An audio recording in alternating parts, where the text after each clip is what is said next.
I just made up a copper ion. That's what the blue is, copper ion, with a bar of copper in it. That would be a copper electrode.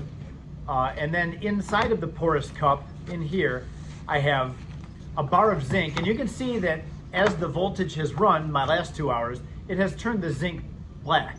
At the beginning of the day, it was all gray, like the top of it, the part that's not in the solution, but it has gone black. And in the zinc, the zinc metal is in a solution of zinc nitrate. Now it's just a small concentration of zinc nitrate, and that may be a problem with this because I'm not getting much of a voltage at all. The voltmeter, most of the voltmeters that you'll be using are just small handheld things, but we borrow those from the physics department. This morning I just went over next door and grabbed the one working voltmeter that we have, this one. So when you turn this on, it's just a digital voltmeter, and it'll be on the setting that you'll need. Please do not worry about getting shocked when you use the voltmeter. I know sometimes electricity can be scary to people. In fact, electricity is scary to me. I always am very, very careful. I got shocked I was working on a bus one time, which has 2 car batteries in it that are connected, and I got shocked with one of those, and that has scarred me. That was painful. But anyway, if you touch both of these at the same time, even when the voltmeter's on, it is not, you don't feel anything, it's fine. You're not going to make any sparks or make anything that's scary at all. And when you connect these two, in a voltmeter, in any electrochemical system, the source of the electrons is always black. Black is assumed to be the negative terminal, and red is assumed to be the positive one. So if I have a zinc and copper reaction, I have the half reactions over on the board. Copper reduces with a potential of 0.34. Zinc ion reduces with a potential of negative 0.76. Those are both written as reductions. One of them needs to be turned around to be an oxidation. Which one would we turn around? The zinc. Yeah. Turn the zinc around to make that a positive 0.76 oxidation potential. And then when you add those two together, it'll be a positive cell potential. So the zinc is the source of the electron. So I'll put the black lead on that one. Let's see. I want you to be able to see this. And then I'll put the red on the copper. And does it do anything? It starts jumping around. It gives us like 0.3, but you can see that it is not going to stabilize anything. I think that's a function of just, this is a cranky old voltmeter, and I don't know if it's the wire leads on this that are bad or what, but yeah, I have not been able to get a nice stable voltage the whole day. But I do want at least for you to see what it looks like when you set this thing up. This would be considered one electrochemical cell, because we have the anode and the cathode in here. If you want to make a 2-cell setup, then what you're going to do is you're going to have 2 identical cells.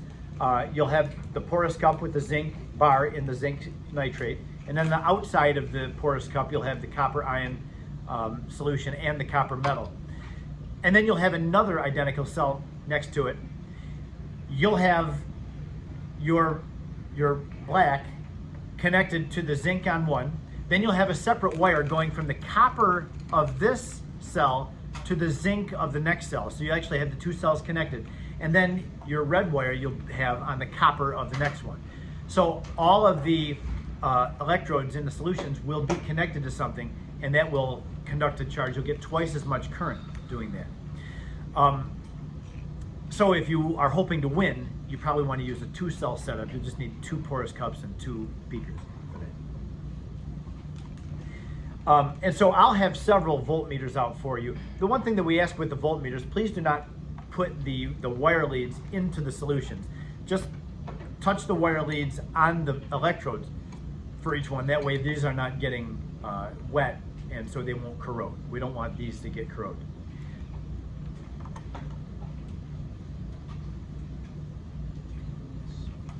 So just before lunch, I showed you the Nernst equation. We'll go back to that.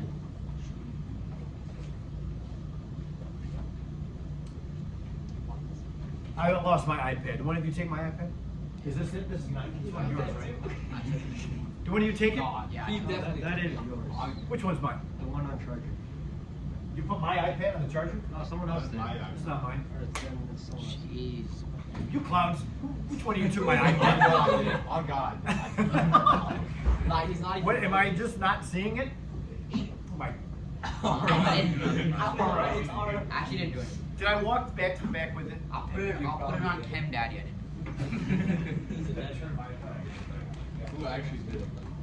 Okay, on Chem Daddy. He did it himself. How funny would it be if someone else did not? I took it back there with me. I'm sorry. When I went to take these money. You've given us an idea. I know, yeah. Here I'm thinking you guys are all dirty rats. Y'all are probably watching me knowing that yeah, to take one of your terms. Harsh word, Mr. Moore. You're off the hook this time. Oh. What happens? What happens again? What is my punishment if it happens again?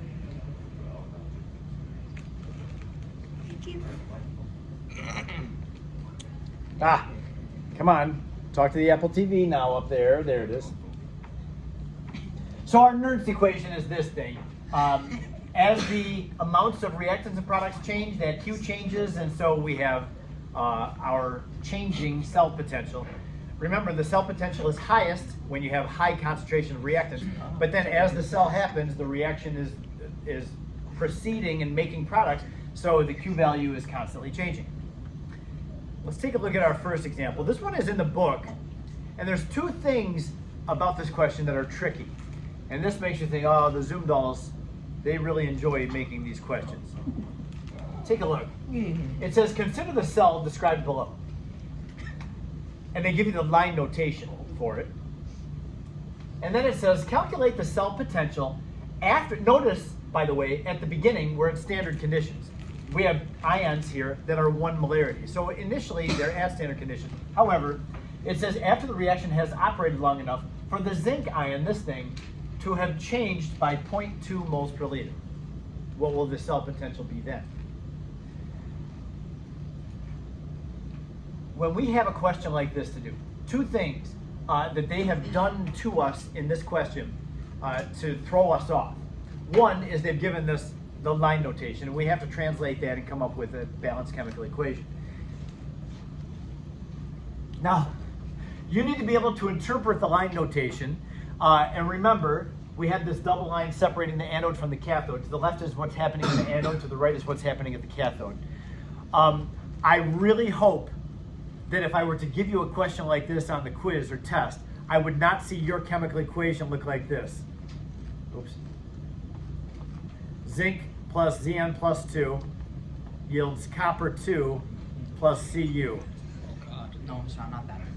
If I have you write this on your paper, because you got zinc and zinc ion on the left and copper ion on the left, I'm gonna cry. And your paper will be given back to you all wrinkled up because it was wet. What you mean, bro? This is not an interpretation of this line notation. Are you with me? Okay. Yeah, I'd rather have you steal my iPad than give me this on a quiz. So I can't even look at this. I have to get rid of it. Okay. So we know what's going on with the line notation. At the anode, we have zinc metal changing to zinc ion, plus 2 electrons. Over here at the cathode, we have copper ion reducing, gaining 2 electrons to become copper 1, or copper neutral. So these are our two half reactions. Put those together, put the reactants of each of these together. That would be zinc neutral plus copper ion. You don't have to put the electrons because they cancel out. Yields zinc ion plus copper neutral. This is our chemical equation. I like this much more. The other thing that they have been tricksters on is, look at what they say about the zinc. This reaction has operated long enough for the zinc to have changed by 0.2. They didn't say that the zinc went up or the zinc went down. It changed. We have to figure out what it does. What is the zinc ion concentration going to do? Is it going to go up or down? How do you know it goes down? It's a Huh? Oh, shoot. What do you think, Olivia? The reaction is going this way, yes? going this way means that these are going to get used up and those are going to get made. We started this reaction with the copper ion concentration being 1 molarity and the zinc concentration being 1 molar, yes? But now the zinc has changed. Look at that arrow. The zinc is increasing. So the zinc goes from 1 to 1.2. Those Zoom dolls, they think of everything. The copper, because the reaction went to the right, got used up. They're reacting in a 1-to-1 ratio, so that goes down by 0.2. Yes. So now we're no longer in standard conditions. We have less, it's become product heavy. So what do you expect to happen to the voltage when it has gone product heavy? Should go down. Yeah, the more product you have, the more you build up product, the less the reaction tends to go right. The more you're running out of reactant. And so you don't get the voltage that you did before. So let's see what it is. We use the Nernst equation.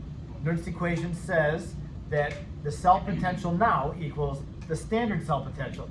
Remember, the zinc and copper reaction, our values for the reduction potentials are over there.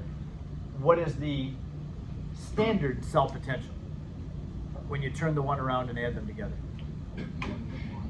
Yep. 1.1 volts. Minus 0.0591 over n. What's n in this problem? 2. Where'd you get the 2 from? 2 electrons where? Given off, and 2 electrons taken in. So the n value is 2. The number of moles of electrons transferred. And then times the log of Q. Q is products over reactants. Copper over here and zinc over here are solid metals. They don't go into the Q expression. Only aqueous and gases go into the Q expression. So it's just 1.2 over 0.8. There it is. So this is our calculation for what the new cell potential is going to be. And what do we get? It's pretty unimpressive what the answer is at the end.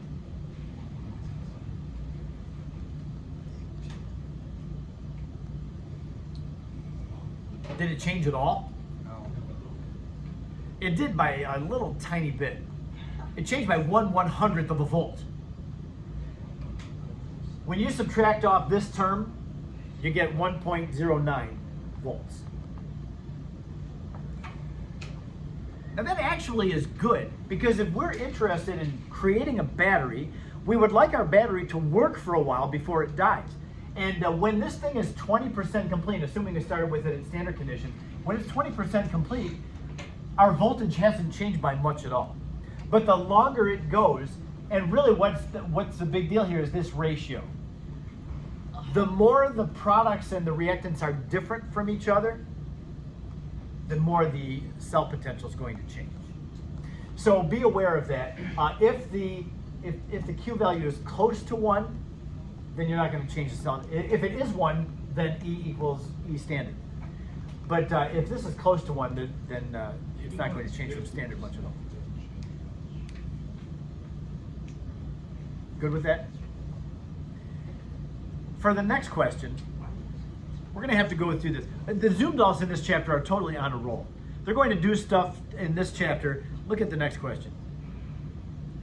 It's like they're trying to speak in code or something. It's like Dr. and Mrs. Zoomdahl, they're both PhDs, so it's Dr. and Dr. Zoomdahl, they're getting together to say, okay, what can we do so that we can make it seem like plain language, but the students have no idea what we're asking for.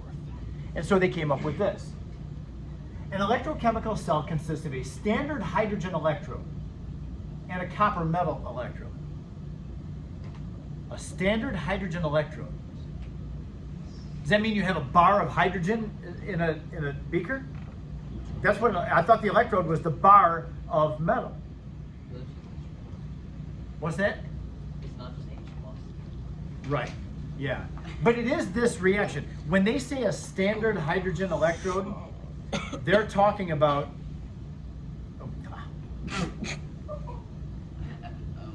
Okay. Like what? Sorry, guys. I don't know what I did. That was funny. I mean, I But was laughing at myself. okay then.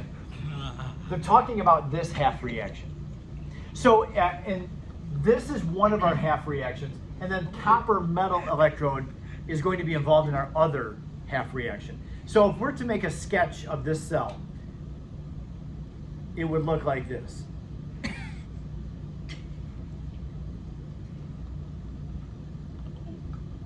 So Don't laugh when I'm drawing, I become Sad. self-conscious. Don't worry, Mr. Moore. You're doing a great well job. You can teach AP art if you want. You're mocking me, and I don't appreciate it. No, trust me. You wish I could. Okay, so and we'll connect those bars. So it says a copper metal electrode. So we know that one of these bars is going to be a copper bar. The other bar, I'm not going to mention. It's not a. You don't have a bar of hydrogen. It's not even physically possible, pretty much, to have a bar of hydrogen, especially not at 25 degrees. If we're going to keep that. So what they're saying with a standard hydrogen electrode is this: you're going to have a half reaction over here that has this going on in it. So you'll have hydrogen ions, and then this is even, it just doesn't get any better. You see how hydrogen gas is involved in this thing? It's either a reactant or a product. We don't know whether it needs to be turned around or not. But this side needs hydrogen gas in it. So literally what you have to do is we have to bubble some hydrogen in from a tank. Producing. So for the drawing, we have to. Yes. Yes, put on everything. If you're drawing a sketch of a cell with a gas involved, then you need to show a gas being bubbled in. Standard conditions means that you have 1 molarity of all solutions and 1 atmosphere of your gases. So you're showing the hydrogen gas.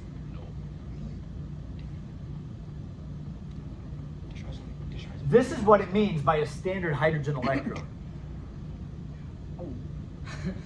I don't know how they would have expected you to know that. I don't think it's anywhere in the text. They just throw it into some of the exercises. So, yeah. This is another one of those where I bet they were just sitting around at dinner laughing. Oh, yeah. Look at what I came up with today. So, over here on this side where we have a copper metal electrode, it's going to have to be the oxidation or reduction of copper. So, we'll need some copper ions in there as well. So that's the interpretation of what they're saying there in the first sentence. Now the question is, what is the potential of the cell at 25 degrees if the copper electrode is placed into a solution in which the copper ion concentration is real tiny, 2.5 times 10 to the negative 4. So down here, this is 2.5 times 10 to the negative 4th molarity in there.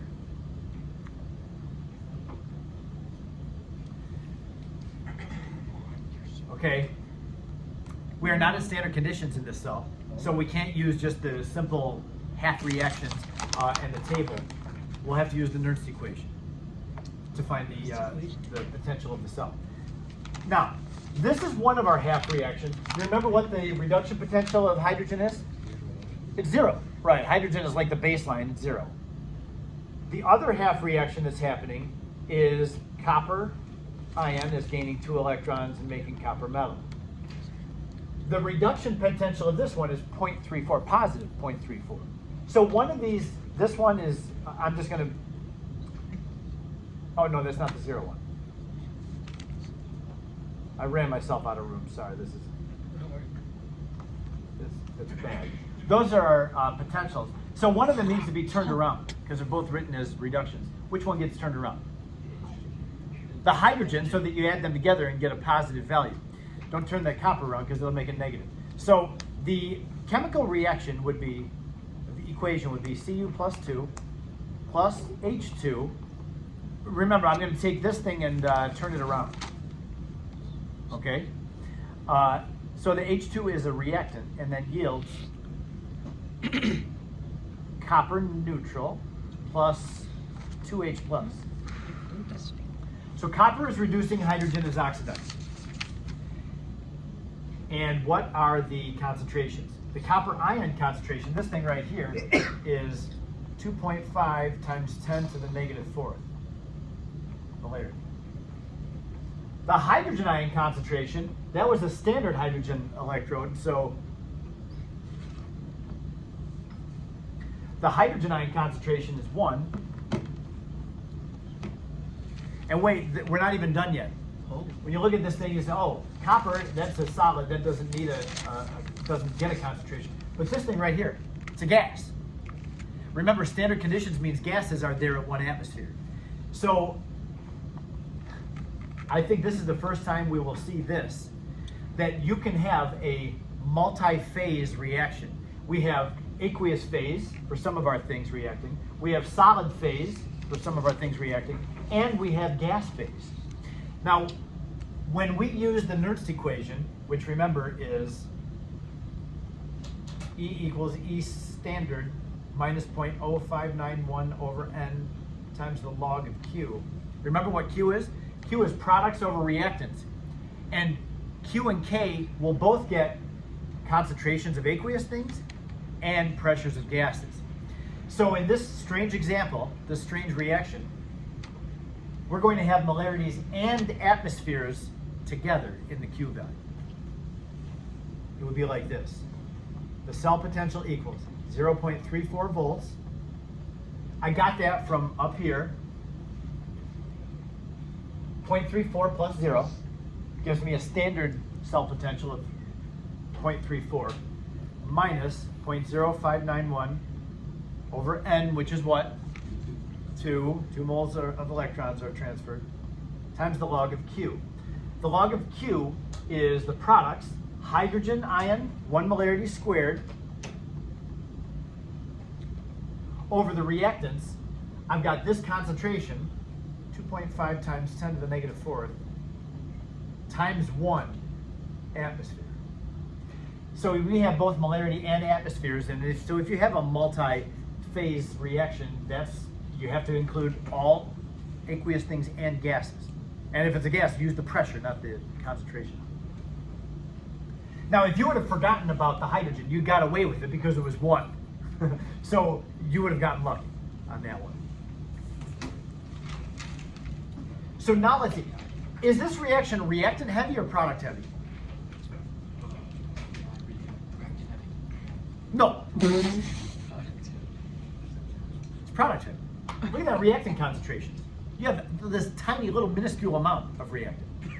And you got 1 molarity of product. Heavy. Yeah. So it's product heavy. Product. Yeah. I said product. So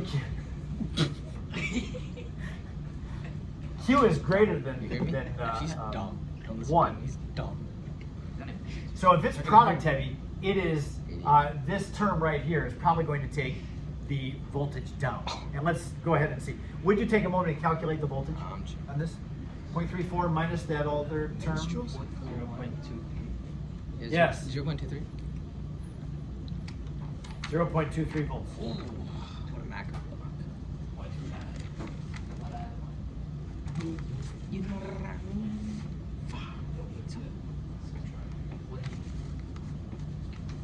Yes, sir? So for this one, the anode is on the right. Yes. This is a case where the electrons, against my preference, are going from right to left. The hydrogen winds up being the anode. Yeah. Oh, and by the way, I didn't ever label. We decided this shouldn't be a bar of hydrogen because that's physically impossible at 25 degrees. So what is that bar made of? That would have to be platinum. Use platinum for it. Look at the top right. Top. It's on the board. Anytime you have the hydrogen electrode, it's going to be platinum. The right side. Bro, what's on here? No, the right side top, right? Glucose. The copper is the topper. Yeah, there's several copper half reactions. One of them has copper 1 reducing. One of them has copper 2 reducing to copper 1. So watch out with your coppers. And copper is very common in these problems. So yeah, just be aware of that. Just one other quick thing. Stop it. My bad. We don't have time to do this, and you should be thankful. Thank Take a God. look at what the I'm next so thankful. example would have been. This one, oh man. Honestly, KSP been a while. this section of award-winning Zundal questions finishes with, we have the same setup here, the standard hydrogen electrode and the copper metal electrode. So we've got the same sketch. But this time, look what they did to you. They say, the copper electrode is placed in a solution of 0.1 molar sodium hydroxide saturated with copper hydroxide. So what's the cell potential? 2000. You have to know the KSP of copper hydroxide and be able to figure out the copper ion concentration. Because we don't have time, I'll just tell you, I don't think we're gonna do this in class, but you would, this thing is so product heavy that it actually is spontaneous in the other direction. You would have a negative voltage if you calculate this. You get a negative voltage. How does that? Because it's so product heavy, when there are products already, it's gonna go to the left. What if you do a lab and you get a negative voltage? Not possible. Can you just leave at that point? Yeah, we should.